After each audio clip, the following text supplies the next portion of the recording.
A cop showed up at the airport while they were stealing the coffin. So Phil Kaufman turned to him and said, "Hey, give us a hand with this stiff, will ya?" The cop said okay and helped them load it into the hearse. This actually happened. The coffin belonged to Gram Parsons. The man stealing it was his road manager, Phil Kaufman. The name he signed on the release form was Jeremy Nobody. By the end of this video, you'll know exactly why he did it, what happened at Cap Rock that night, and what the judge said when they finally appeared in court on Gram Parsons' 27th birthday. Let's go back to the beginning. Phil Kaufman was not a musician. He was a road manager, the person who makes sure bands get from one place to another, that the equipment arrives, that the show happens.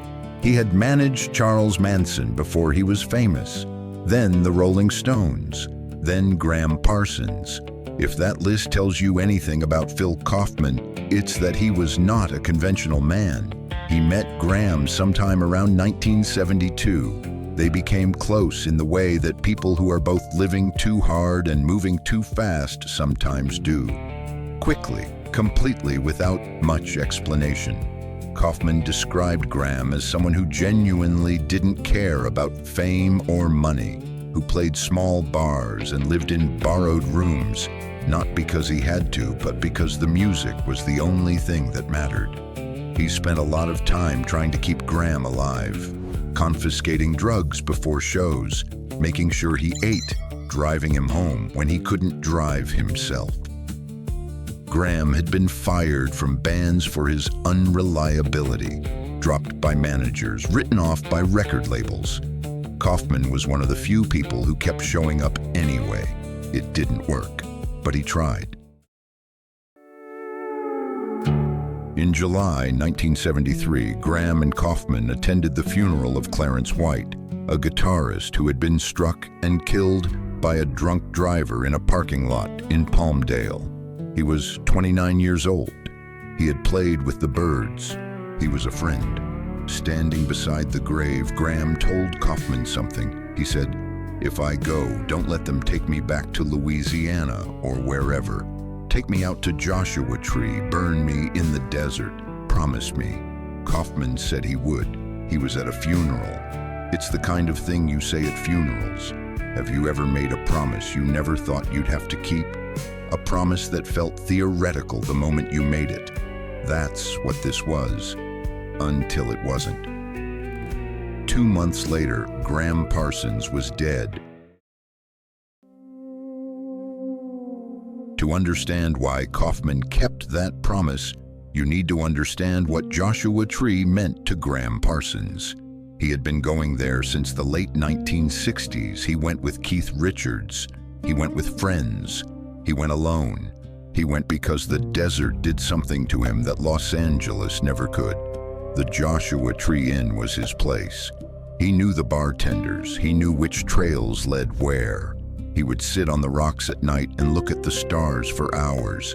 He told people he was looking for UFOs. Maybe he was. But he was also looking for something quieter than fame, something more permanent than music. He checked into room 8 of the Joshua Tree Inn on September 17, 1973, with a small group of friends. He was in a strange kind of peace, people said. He was going through a divorce, but he was writing songs every day. He seemed lighter than he had been in years. The hotel owner remembered that he looked pale, that his hands shook a little when he held his coffee. On the evening of September 18th, someone gave him morphine. The exact circumstances have never been fully established. The people who were there have never fully agreed on what happened. At 12:15 in the morning on September 19th, Gram Parsons was declared dead on arrival at High Desert Memorial Hospital. He was 26 years old. His family arranged for his body to be flown to Louisiana for burial, a private funeral, friends excluded, the family controlling everything. Kaufman heard about it. He thought about the promise. And then he picked up the phone. Kaufman called his friend Michael Martin. They found a hearse, borrowed from a friend who didn't ask too many questions. They put on suits. Neither of them owned suits, so they looked exactly like two people who had borrowed suits for a specific occasion. They drove to LAX Cargo. At the cargo desk, Kaufman told the attendant they had been sent by the family to collect the remains. The paperwork wasn't right. The attendant was suspicious, so Kaufman improvised. He said they were working overtime to get to a girl. That language, he later said, the night crew understood perfectly. The attendant let them through. He signed the release form as Jeremy Nobody. As they were loading the coffin, a police car pulled up and blocked the exit. The cop got out, just standing there, watching. Kaufman turned to him and said, "Hey, give us a hand with this stiff, will ya?" The cop said, okay." He helped them load the coffin into the hearse. Then Michael Martin got behind the wheel and drove toward the exit and hit the hangar door, an opening wide enough for a plane to taxi through. He hit the door. The cop looked at them. Kaufman held his breath. The cop moved his car. They pulled out slowly and drove into the California night. They stopped at a gas station on the way out of the city, bought 5 gallons of gasoline, then drove east into the desert with Gram in the back, both of them drunk, neither of them speaking much. By the time they reached Joshua Tree, it was around 1 a.m. They drove up into the National Monument until they reached Cap Rock, a massive formation of boulders, about as far as they could get in the hearse on a narrow road. They dragged the coffin out onto the desert floor. Kaufman opened it. He did something private. A joke, he said, the kind they used to play on each other in life. He has never fully described it. It belonged to them. Then he poured the gasoline in and threw a match. The fire rose high into the desert night. The rock formations around them turned orange. The Joshua trees cast long shadows.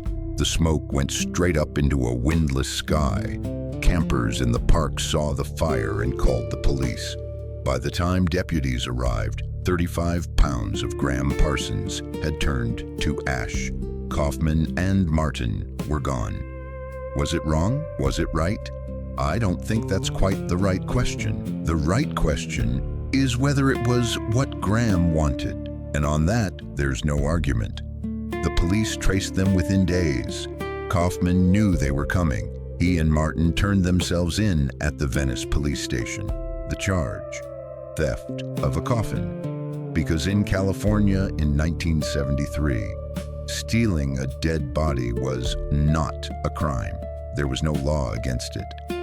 They appeared in court on November 5th, 1973, Gram Parsons' 27th birthday, the day he would have turned 27 if he had lived another 47 days. Kaufman was fined $750 for the coffin. He paid it. He went home. He has never apologized for any of it.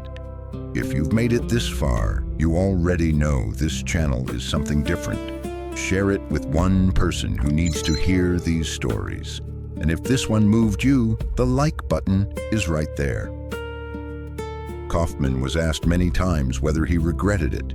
He always said the same thing. Gram wanted to be in the desert, so that's where he is.